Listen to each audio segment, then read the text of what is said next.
I need to see a show of hands of everybody in the room who've ever had an economics course. Oh, good. So you'll all pass. A lot of the things that have been said are important that you know. So who can tell me who creates money?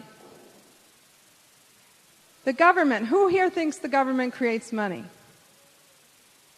All right. Who else might create money? Banks. Very good. You all passed that question. Wonderful. Now, the second question is, what is money? Who thinks money is a means of exchange? Who thinks it's a store of value? How about a unit of account? Okay, well, money does all those things, but that's not what money is. What is money? Who can tell me? Anybody? Power, that's a good answer.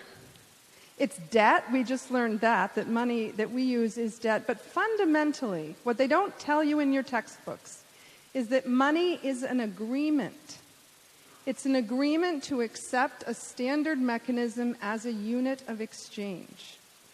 It lives in the same space as marriage contracts, business contracts. It's an agreement. It's a set of policies we've passed. And like most agreements, it can change. The day after they created marriage, they created divorce, right? So the agreements can change. But currently in our world, we have just one kind of agreement. And the agreement says something like the banks are the ones that are going to create the money, and they're also going to make a lot of money doing that in the process. The whole reason that we have debt ceiling crises is because of the bank debt money that we're using. But in fact, government isn't the only one that can enable wealth creation through money. We all can do that. How many people here have used a complementary currency? Raise your hands. All right.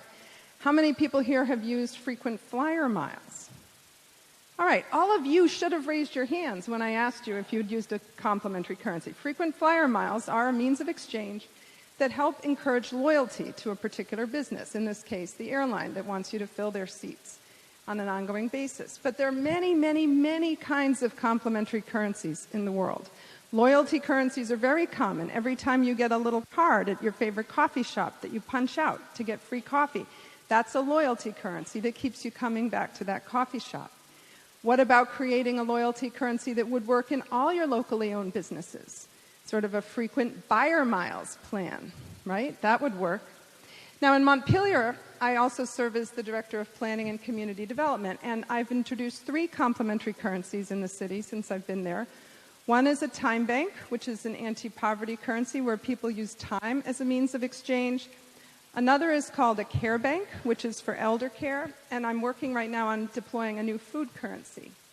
Now, the care bank received a $1 million federal grant to implement it, so there's nothing illegal or immoral about introducing complementary currencies.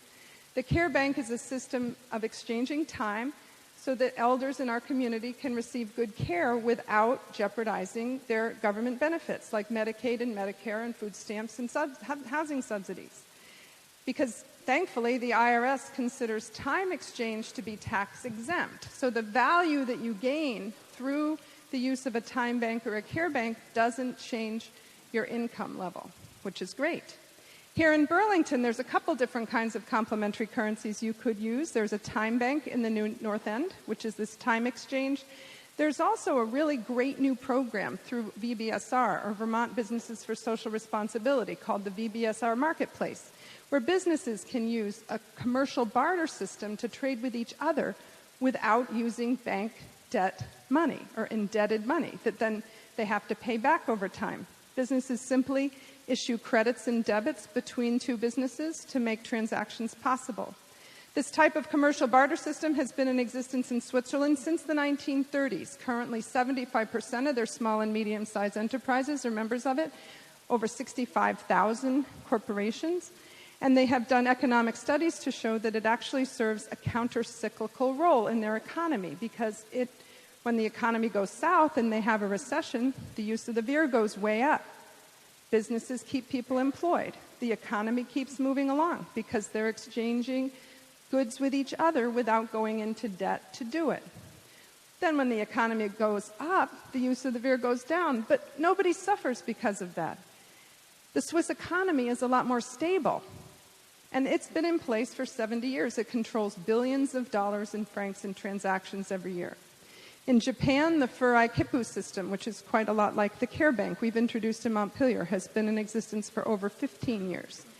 And studies have shown that people that receive care through that system, it's an elder care system. Furai-Kippu actually is, in Japanese, means caring relationship tickets. So people who use these tickets to get their elders cared for, the elders always report that the care that they get through that system is higher quality than the care they get when they pay yen for it. And that's not hard to understand. And unfortunately, because of the function that our money system serves to only value things that are scarce, things that we need in abundance, like elder care, education, the arts, participation in government, aren't valued very high. And elder care suffers as a result because it's low-wage jobs, people are unreliable a lot of the time, and it can be low-quality care. Now, Bali, perhaps, has the oldest dual currency system in the world, a system called the Narayan Banjar, which is a lot like a time exchange system. And you're expected, as part of that society, to make a contribution through that Banjar system. In fact, there is a story about how the richest guy in Bali, the Bill Gates of Bali, was so rich he didn't participate in that system anymore. But because the Narayan Banjar system is how all their ceremonies are done, and their arts, and their singing, and their music festivals, when he died, nobody came to his funeral.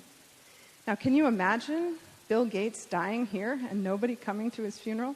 But that's how deeply embedded this time exchange dual currency system is in that country. Now, one thing about the monopoly that current bank debt money has on our system is that it serves as a monoculture. How many here have taken ecology courses? Now, we all know that monocultures are very fragile. And when they come crashing down, everything comes crashing down with it, which is why when our banking system fails, our economy fails. But studies have also shown now that having a diversity of currencies and having more than one kind of currency to use for our economy will make it more robust and more resilient. So I just recommend this book to you. I wrote it with Bernard Liotard, who is former central banker from Belgium. He helped invent the euro, and he'll be back in the state later this month.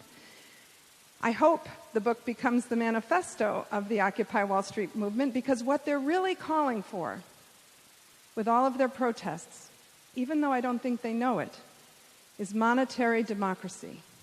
That's what we need, monetary democracy, because without it, our democracy is meaningless. Thank you.